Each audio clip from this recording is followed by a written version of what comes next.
Shenjo was running through the forest holding Na-Yeon's hand, and every time she glanced back, the girl was always looking behind them. She knew she was probably hoping that Cheong-san would pop out behind them, without a scratch on him, without him being a monster, but as much as she wanted that, she knew it wasn't possible. Na-Yeon was struggling to stand as the sound was getting louder and louder till she couldn't run anymore, and Soo-hyuk had to pick her up and piggyback her as they kept running. The forest was barren. They had expected to see at least a zombie, but none of them were there, likely drawn by the sound. "Come on guys, we're almost there," Soo-hyuk said as they kept pushing. They hadn't had a moment to rest in however how long, and now they could almost see salvation.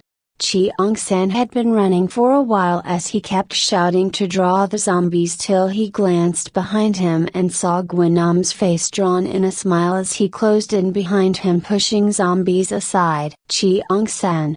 He said the name with a smile as he started closing in behind him. Cheong-san was glad that he didn't at least go after the group. He couldn't imagine the group fighting him right now after they had already been weakened. They had barely escaped last time, and that was mostly due to luck. He didn't mind using himself as a sacrifice. He had to lead him further away. He headed into a building as Gwenam fell to his knees because of the blaring sound, but soon got up after a while. The zombies that were with him had run off towards the school, but he didn't care as he could hear Cheong-san's frantic breathing as he ran up the stairs inside the unfinished building. Gwenam got up and went in hot pursuit after him. Cheong-san was already running out of breath. He could feel his body starting to go numb and tiredness was falling upon him, but he knew he had to hold on. Cheong-san made it up the building as far up as he could and looked around, seeing nowhere else to go. This was it. He turned around with a weapon in hand as he waited for Gwenam to arrive. He didn't have to wait long. Gwenam burst into the last floor, looking around like a frantic animal before his eyes landed on Cheong-san, and he smirked. "You really don't die, do you?" Cheong-san said, still out of breath. He was trying to psych himself up because he knew he was going to die here at this monster's hands. "I'm going to take your eyes, then I'm going to break every bone in your body before I eat you and kill you," Gwenam said, stalking closer and closer towards him. Cheong-san raised his bat, tightening it as much as he could even in his tired state. Gwenam feigned an attack and Cheong-san swung at him, but he easily dodged it, laughing at him. But Cheong-san maintained his stance at the ready as the two circled each other. Gwenam swung at him and Cheong-san dodged as the two began their bout. Cheong-san swung a couple of times, managing to catch Gwenam off guard a few times, which seemed to piss him off as he finally charged at Cheong-san. Gwenam tackled him to the ground as they both threw punches, rolling on the floor, but it was already who was stronger. They rolled around a few times till Gwenam finally got above him and held him down, laughing at him. Cheong-san didn't stop struggling, but it only seemed to amuse Gwenam as he continued laughing in his face. "If only your little girlfriend could see you now," he said before looking down at him, the laughter and smile fading into a cold expression. "I will take the eye you owe me now," he said, and Cheong-san realized what he meant and went to try and protect his eye. Gwenam easily overpowered him as he held Cheong-san's head down, trying to gouge his eye out. Cheong fought as much as he could, but he could feel the difference in their strength. It wasn't him putting up a fight that was slowing Gwenam down, it was almost as if the monster was savoring it.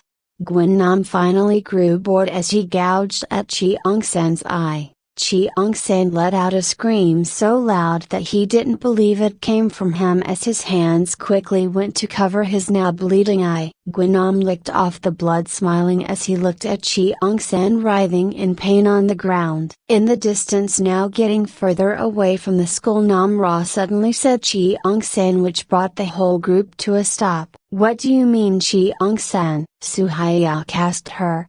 Shenjo was listening closely and she could feel Na-Yeon tense in her grip. I heard him scream," She said the words with her head down, and before Onjo could really grasp what that meant, she felt Na-Yeon break her hold and turn to run back on toward the school. Na-Yeon, Onjo shouted as she started to take off, but saw most of the group hesitating. She looked at them and they looked away, not meeting her eyes. She knew why they didn't want to go, but she had made a promise to Cheong-san and she was going to keep it. Onjo took off without giving them another glance, trying her best to catch up with Na-Yeon, but it wasn't long before she started hearing the pattering of feet behind her. Namra got off Suhyuk's back and started running, knowing well that she was pushing herself before her limits. But she was faster than them and she sped past the group. Using her powers, she easily caught up with Na-Yeon, immediately tackling her to the ground because of some primal instinct that was building in her. She looked down at the now scarred Na-Yeon, who was starting up at her with a menacing look.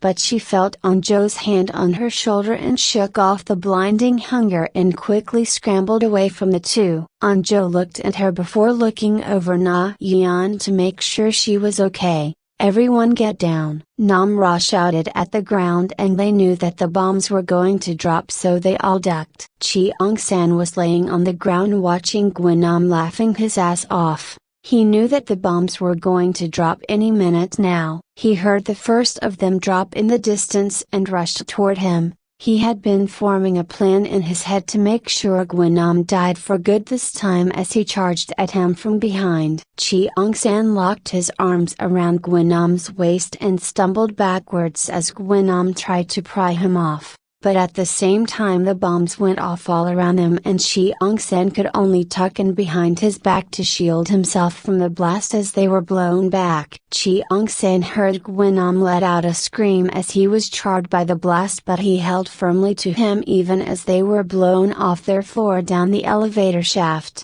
Moments started flashing through his vision. He remembered his dad, his mom, their store, and all the nights his mother tasted new recipes on him, and his father. He thought back to when he met Onjo and how they ended up sticking to each other like glue. She was his only friend till they met Jae-young-soo. They both never expected to get along with someone like him, as he was loud and brash, very much the opposite of the two of them. But somehow they had made it and stuck together for years. His life went by in flashes till it somehow stopped on his first meeting with Na-Yeon. The first time they had met, they hadn't even glanced in each other's direction and he hadn't remembered it. The moment had been brief and she was so far in the distance. But somehow at this moment, the memory was so clear, with her face highlighted among the crowd. More flashes came, showing all the times they had crossed paths and they hadn't noticed each other, whether that was catching her glimpse in the window or somehow seeing her in the corner of her eye when he was on the bus home. They had met so many times, but he had never noticed, till the flashes arrived at their recent moments. Her killing Jae-young-soo, him rushing after her, finding her scared and alone, face streaked in tears, embracing her as she cried through the night, them holding each other. And their talk. Their kiss. The last image that he saw was her smiling at him after they had kissed in the back room. He hadn't seen her smile a lot, but when he did, he wished he had seen it more.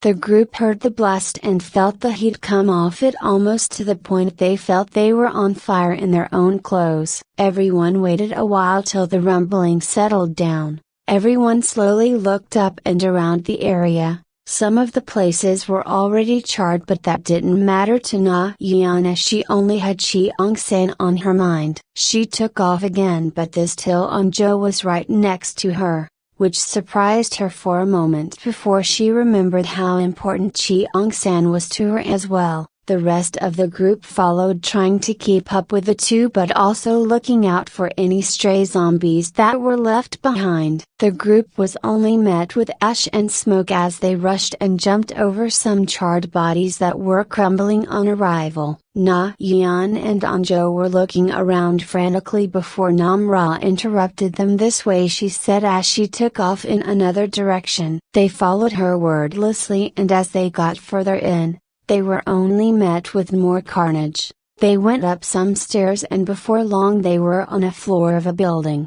But no one was there. But Na-Yeon saw Cheong-san's weapon on the ground and rushed toward it, picking it up. There was a lot of blood on it and more on the floor. She was shocked and just looked over at Onjo, silent, trying to utter something, anything. "What's that?"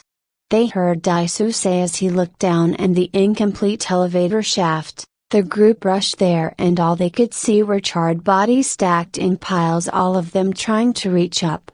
They saw a jacket. "Is that Gwenom?" Na-Yeon asked weakly as she stepped back before collapsing to her knees and bursting into tears. She started crying out loudly and she soon felt arms wrapped around her as Onjo settled next to her crying as well. She couldn't believe it. Namra just watched the two crying as they embraced each other. She knew she had to be quick. They couldn't wait any longer. She couldn't wait any longer. "We need